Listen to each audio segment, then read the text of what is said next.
André Laplante, homme de culture et de conviction progressiste, a cheminé toute sa vie dans la militance populaire en y faisant preuve d'un respect tout à fait remarquable. Que ce soit auprès de ruraux luttant contre la tranquille dépossession ou auprès de travailleurs syndiqués, il a réussi à y mettre en place des mécanismes d'information autonomes et viables. Les années 80 l'ont amené à Montréal, où il a découvert la FTQ et sa structure. Il y est devenu un apôtre de l'information syndicale, notamment auprès des cols blancs de la Ville de Montréal et du syndicat des charpentiers-menuisiers. Mais l'essentiel de sa carrière de communicateur, André Laplante l'a passé chez les Métallos du Québec, où il est devenu directeur de l'information. Il y a bâti une structure encore bien vivante aujourd'hui, soit un réseau pan-québécois de correspondants fournissant des contenus pour les publications du grand syndicat et pour celles des instances locales. Son tour de jardin complété, il est passé à l'Institut de recherche en économie contemporaine, l'IREC, un organisme progressiste fondé par Jacques Parizeau, où il a assumé, là aussi, la responsabilité des communications.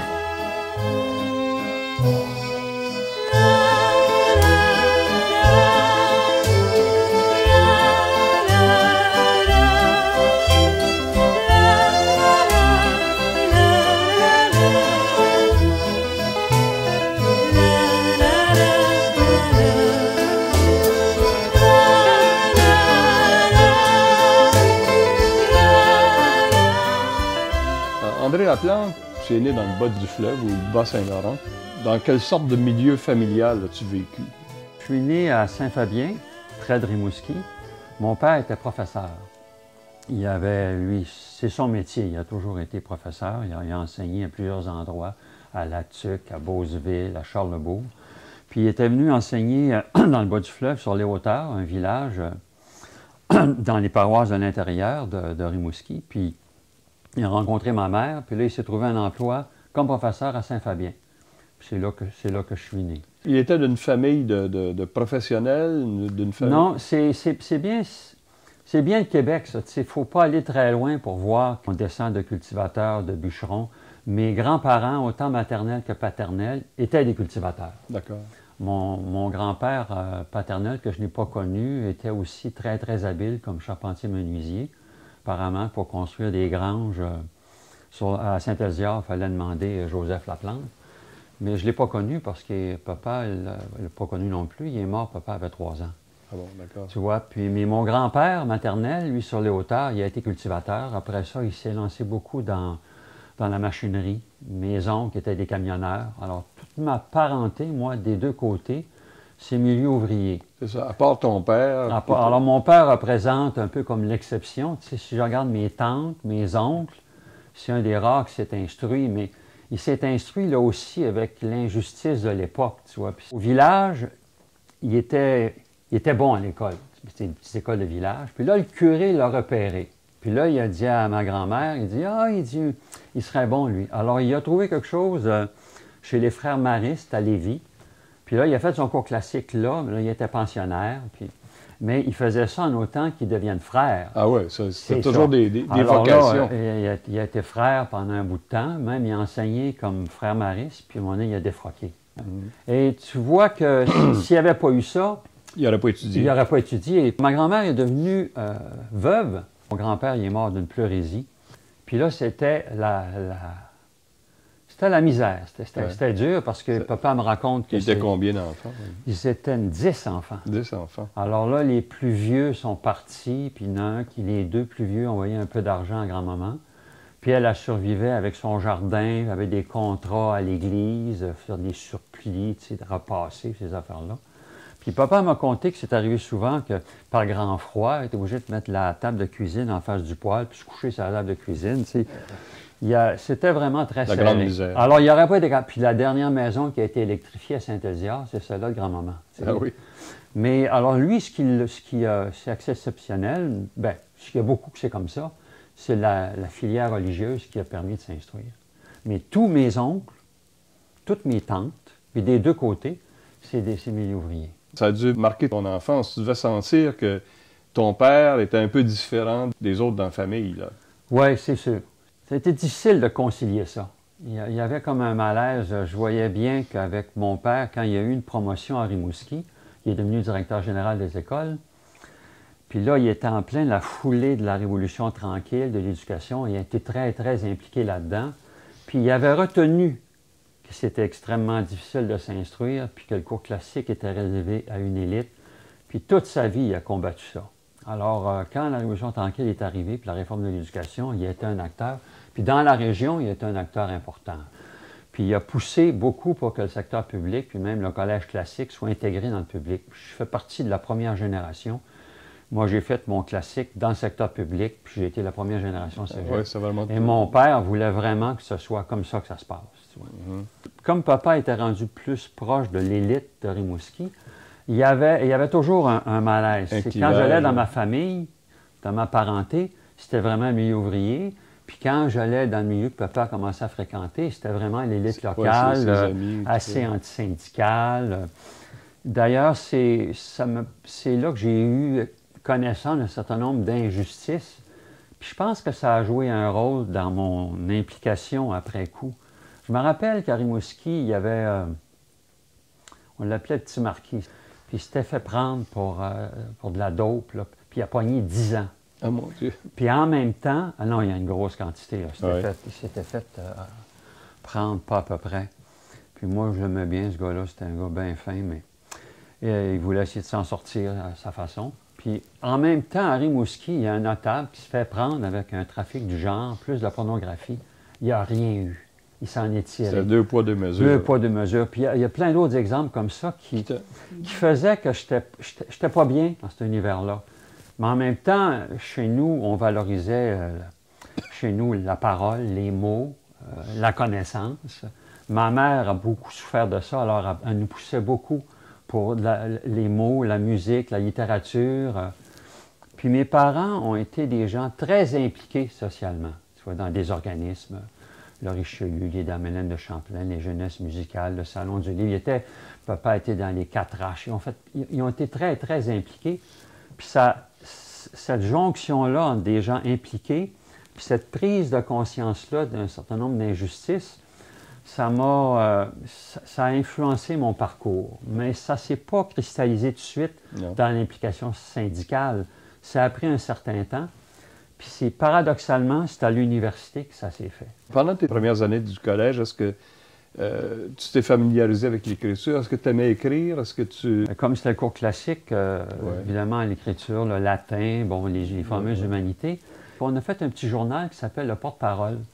Puis je suis devenu pas mal le gars qui portait ça.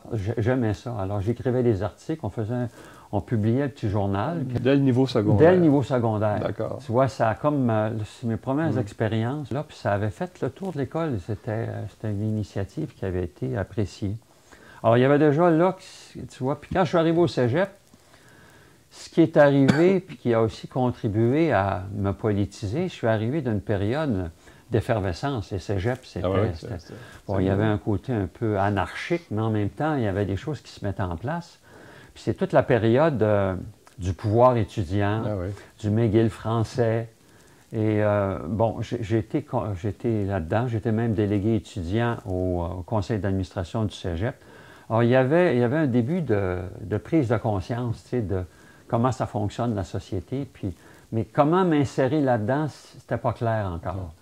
Puis quand je suis arrivé à l'université, c'était pas clair non plus. Tu décides d'aller étudier où? À l'Université de Montréal en anthropologie. J'aurais pu aller à Laval, mais je trouvais ça trop proche de Rimouski. J'avais besoin d'un changement plus radical. Et là, à l'Université de Montréal, ça a été une école. C'est là que je me suis fait mes amis. Puis c'est là aussi que je pense que j'ai précisé un peu ma pensée, puis ma façon de voir comment je pourrais m'insérer dans la société. C'était pas clair, pas en tout. C'était toute la foulée de Johnson qui disait, mais là, comme c'est parti pour là, il va y avoir plus d'anthropologues que d'Indiens étudiés au Québec. Mais effectivement, il y avait beaucoup de monde en anthropologie. Mais c'était intéressant parce que c'était l'analyse, la compréhension de notre société, comment ça fonctionne, les sociétés.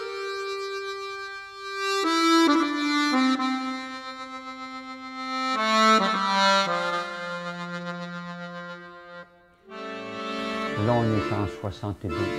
Il y a un professeur qui avait coulé plus de la moitié des étudiants en archéologie.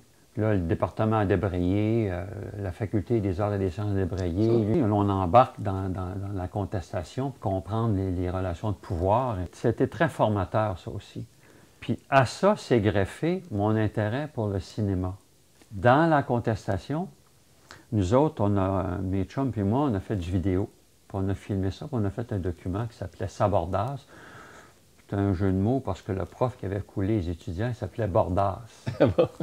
Enfin, ça m'a beaucoup intéressé, le cinéma. Là, j'ai vu qu'on pouvait avoir la parole, on pouvait avoir l'image, on pouvait avoir quasiment la vie qui se déroule devant nous. Puis là, j'ai suivi des cours en cinéma. Ah, t'as suivi des cours? J'ai suivi des cours avec Constantin Fautinas. Puis là, un groupe de l'université, du département d'anthropologie se sont inscrits, dont Pierre Falardeau. Ah oui? Puis on avait fait notre premier film, ça s'appelait Le battage du frêne chez les Abénaquis d'Odanak. C'était un petit film technologique bien fait. Puis là, j'ai fait ça avec Falardeau, Pinard, en tout cas, on était 5. Alors, c'est une première expérience en cinéma liée à l'anthropologie. Puis là, j'ai rencontré, lors de la projection d'Un pays sans bon sens, Pierre Perrault. Puis de fil en aiguille, on est venus amis. Puis lui, c'était une influence déterminante. L'importance de l'écoute, d'écouter la parole des bûcherons, la parole des pêcheurs, la parole des cultivateurs, la parole populaire. Puis en même temps, pour mettre en évidence la richesse du vernaculaire. C'est sûr que quand tu t'embarques là-dedans, ça va dans toutes les directions, mais lui, il montrait toute l'intelligence et la beauté de cette parole-là. Puis, chez Pierre, ce qui a été la parole d'ici, ce qui a fait d'ailleurs que ça a contribué à ce que progressivement, je quitte l'anthropologie, ou en tout cas il m'est resté ce désir-là d'aller toujours sur le terrain, parce qu'en anthropologie, si on se différencie de la sociologie, c'est bien ça. Il appelait ça l'observation participante. Tu ne peux pas parler si tu n'as pas été sur le terrain, apprendre la langue, puis vivre avec eux pour comprendre comment est-ce qu'ils vivent. Alors, j'ai quand même gardé ça, puis avec Pierre de Le Québec, pourquoi aller chez les Bochimans, alors qu'on a un peuple ici qui se débat pour vivre puis se libérer, parce que c'est une société qui est dominée, le Québec. C'était une de tes prises de conscience aussi pendant tes études? Ça a été le premier contact. On remarque que mon père était, comme il était dans la Révolution tranquille, il était favorable. Je me rappelle qu'il m'a parlé du RIN sans avoir été membre. Après ça, il était membre du Parti québécois. Puis à Rimouski, être membre du Parti québécois dans son milieu, là, c'était problématique. Il était vraiment... il a été obligé d'être surtout à cause des très fonctions diplomate. Oui, puis c'était tous des libéraux qui contrôlaient ça. Là. Alors, il est venu à bout quand même de naviguer là-dedans. Puis ma mère était favorable à ça, tu vois, que le Québec se prenne en main. Mais ça a été encore là, à l'université, il y avait toute une tendance marxisante. On disait, la question nationale, il faut qu'elle soit en fonction de la contradiction fondamentale, d'exploitation, tu sais, et tout. Alors évidemment, quand je suis parti de l'université, c'était cette contradiction-là fondamentale qui me préoccupait. Tu ne te considérais pas comme un marxiste pur et dur? Non, c'était une grille d'analyse, mais c'est sûr que j'étais en contact avec ces groupes-là, puis ça n'a pas très bien été. Ça n'a pas très bien été parce que j'avais des questions embêtantes sur, entre autres, le centralisme démocratique. Je disais, la démocratie, la façon dont vous voyez ça, c'était des questions sur Staline. Il a quand même fusillé une couple de personnes, ça ne vous tracasse pas. Puis la question nationale aussi, l'indépendance du Québec. Puis, pour eux autres, ils reconnaissent ça, mais c'est toujours au calendrier grec, une fois qu'on va faire la révolution. Alors finalement, j'ai été quoi, un opportuniste de gauche, je ne sais pas quoi, mais bref, ça n'a pas marché. Ça n'a pas très bien été avec ces personnes-là. Mais évidemment, j'avais quand même adhéré en partie à cette compréhension-là de la réalité.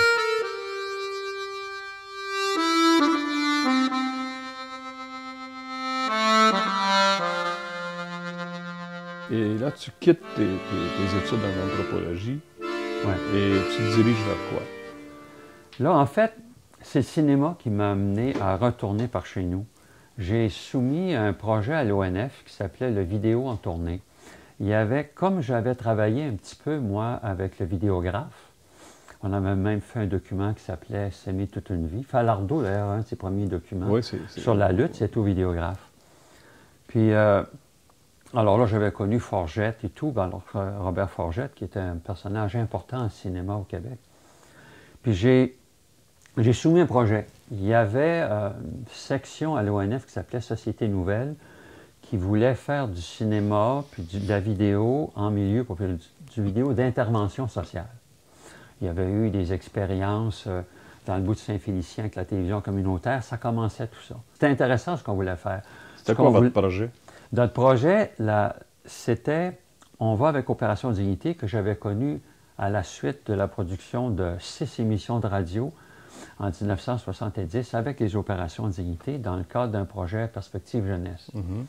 Bon, alors j'avais connu un peu cette organisation-là. Alors on s'est dit, on va aller, puis moi je m'intéressais au cinéma. J'ai dit, alors on va faire avec eux autres un premier document. Puis ce document-là, après ça, on va le faire circuler, on va filmer la rétroaction, on va faire un deuxième document, puis on va essayer que la caméra accompagne l'évolution d'une organisation. Ça visait à montrer un peu la dynamique de cette... Oui, on voulait être les témoins de cette résistance-là, puis comment une population se débat pour mettre de l'avant des solutions. C'est ça. Alors, on est arrivé que c'était vraiment en pleine ébullition. Les solutions étaient les alternatives étaient en train de s'élaborer. Alors, on a fait finalement 2 documents qu'on a montés. Puis là, l'ONF a décidé de poursuivre, mais avec les participants eux-mêmes du vidéo. Mais ça a été nulle part parce que les travailleurs, les cultivateurs, les bûcherons se sont heurtés à la technologie. C'est un métier filmé. Hein? Alors, ils ont passé les 2 documents, ils ont filmé la rétroaction, mais le matériel était inutilisable. Mais tu passes combien de temps à faire ce projet-là? Ça a duré tout un été, une partie de l'automne, puis en 73, puis après ça, bien, le projet s'est terminé. Là, est-ce que tu es resté dans le Bas-Saint-Laurent? Là, je suis resté dans le Bas-Saint-Laurent. Je suis resté dans le Bas-Saint-Laurent. On a fait un petit journal qui s'appelait Le Travaillant. Et évidemment, nous autres, comme on était d'un milieu rural, puis qu'on avait quand même cette position-là de dire c'est important de mettre de l'avant le travail, on a pris l'expression qui était courante par chez nous des travaillants. Puis il y avait aussi l'expression qu'on disait, lui, il est bien travaillant. On trouvait qu'il y avait 2 dimensions qui étaient très belles à ce mot-là. Oui, parce que dans votre région, on ne dit pas les travailleurs, on dit les travaillants. Tu vois, on disait les travaillants. Alors, c'est vraiment une expression typique du coin. Bien, je ne sais pas. Mais finalement, j'ai postulé au ministère des Affaires culturelles. Alors, j'étais fonctionnaire pendant 1 an. Et là, comme fonctionnaire, j'étais capable de gagner ma vie. Puis en même temps, bien, je militais sur une base bénévole pour Opération Dignité. J'ai contribué à mettre sur pied le petit journal qui s'est appelé au début La Vache Enragée. La Vache Enragée. Oui, puis les gens étaient bien insultés de ça. Alors on l'a changé pour La Voix du peuple. Tu sais. Mais cette implication-là m'a coûté ma job. Quand le ministre Toupin de l'Agriculture a su, parce que j'avais participé à une manifestation, et parce que là, il y avait toute une revendication, tous les lots intramunicipaux qui reviennent des mains de la population. Parce que le gouvernement possédait énormément de lots. Puis là, les gens voulaient les revoir, puis en faire des fermes forestières. Puis bon, au lieu d'être obligé de partir, puis que cet espace-là soit fait par des travailleurs forestiers, puis que ce soit au service des compagnies. Tu sais. Là, le ministre Toupin, il a appris que j'étais là, tu sais. Et là, ça n'a pas été long, j'ai été mis dehors. J'ai continué quand même sur mon chômage, à être dans Opération Dignité. Puis là, ça a vraiment évolué. Au début, c'était un mouvement de résistance, vraiment massif. Puis après ça, là, on a transformé un peu pour que ce soit, comme il y avait des alternatives économiques qui s'étaient mises sur pied avec les sociétés d'exploitation des ressources. On avait fait des calculs d'ailleurs que si c'était tout aménagé comme on souhaitait, c'était 11 % des emplois. Donc, le problème de la fermeture était toujours, il fallait avoir une approche plus globale que ça. Alors là, on a mis sur pied des comités pour surveiller l'entretien des routes, les écoles, donner un coup de main aussi à l'agriculture, il y a des cultivateurs qui sortaient régulièrement de la production. Alors là, on voyait qu'il y avait un problème, on essayait de mettre de l'avant des formes de coopération, que les travailleurs, les cultivateurs se mettent ensemble pour acheter leur engrais, se mettent ensemble pour utiliser en commun leur outillage agricole, pour essayer de donner une chance à ce que tout le monde vive, parce qu'on a réalisé, puis c'est arrivé ça, tu sais, le cultivateur, il achetait son voisin, il achetait son deuxième voisin, parce que là, c'était pour avoir un seuil dit de rentabilité, mais à un moment donné, il se retrouvait tout seul au bout du rang. Puis là, la municipalité entretenir la route pour un cultivateur. Puis il y a eu à Grosse-Roche un gars qui, un hiver, il a trouvé d'aller mener ses enfants à l'autobus scolaire au chemin, en skidoo tous les jours. Il a compris, il a dételé, c'est-à-dire c'est comme ça. Alors on appelait ça, nous autres, la fermeture tranquille des villages. Alors là, avant de partir de la région, c'est là où on en était, d'essayer de résister à cette fermeture-là, progressive, assez sournoise, de tout l'espace rural. Avec Dufort, il a été important, Pierre, pour rentrer dans le milieu puis travailler avec les gens. D'accord. Puis je voulais souligner son apport parce que ça a été une personne importante.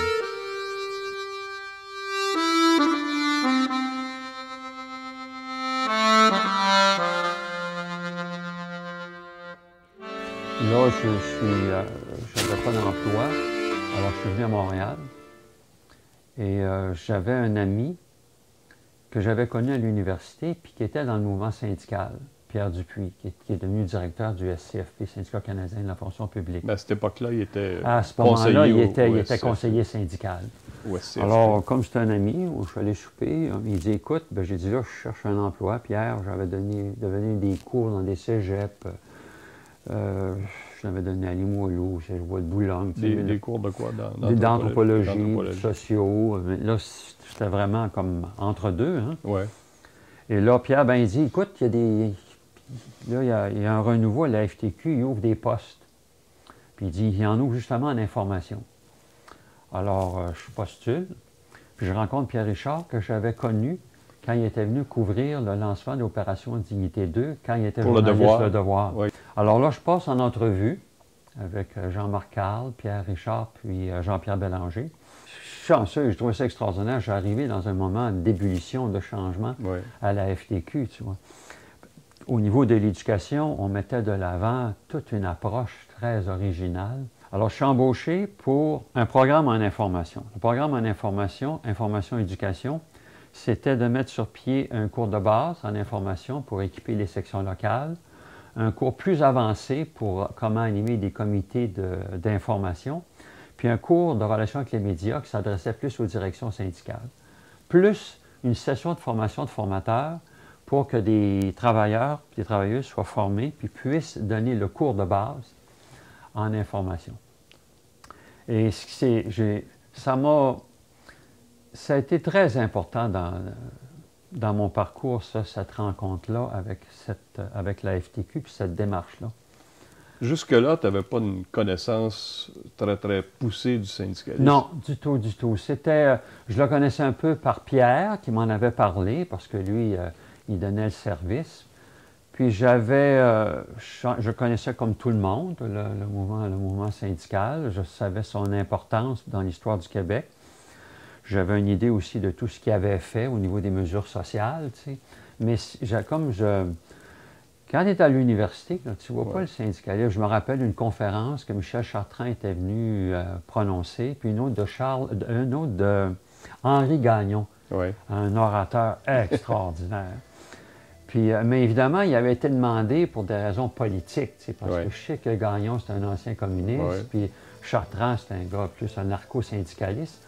Mais quand même, il y avait une parole ouvrière là, que j'entendais avec deux orateurs absolument extraordinaires. Bon, c'est quand même assez superficiel comme contact avec le mouvement syndical. Et là, au départ, ce premier emploi, c'est quelque chose qui est décrit comme temporaire. C'est pas, oui, j'ai été embauché sur 3 mandats. J'avais un premier mandat pour le cours de base. Et là, il y a eu un deuxième mandat pour la session de formation de formateurs. L'idée de réunir des travailleurs, puis si tu as des bonnes méthodes, une bonne approche, de mettre en commun l'expérience, tu peux collectivement trouver et les gens se révèlent puis voient des capacités qu'ils ne voyaient pas. Puis de deux, tu mets ensemble un potentiel, tu découvres des solutions. Cette approche-là, après ça, puis là, liée à ce que Perrault me disait, l'écoute, après ça, c'est ça qui a guidé tout le temps mon action.